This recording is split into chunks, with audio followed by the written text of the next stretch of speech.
Bahrain, Iraq, Iran, Syria, Senegal, Somalia, Sri Lanka, সংযুক্ত আরব আমিরাত, Yemen, Brunei, Bharat, Pakistan, Afghanistan, Fiji, Nigeria, Bangladesh সহ পৃথিবীর প্রায় ১৫০টি রাষ্ট্রে নবী করিম সাল্লাল্লাহু আলাইহি ওয়া আলিহি ওয়াসাল্লামের আগমন উপলক্ষে ঈদ-ই মিলাদুন নবী সাল্লাল্লাহু আলাইহি ওয়াসাল্লাম উদযাপন হয়।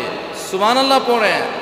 কিন্তু অত্যন্ত দুঃখের বিষয় হলেও সত্য, আমার বাংলাদেশে একটি সম্প্রদায় আছে যারা এই রবিউল আউয়াল মাস আসলে নবী করিম সাল্লাল্লাহু আলাইহি ওয়া আলিহি ওয়াসাল্লামের শুভাগমনের মাস আসলে এই নবীজির আগমনকে কেন্দ্র করে অনুষ্ঠান উদযাপন করাকে তারা বেদাত বলে।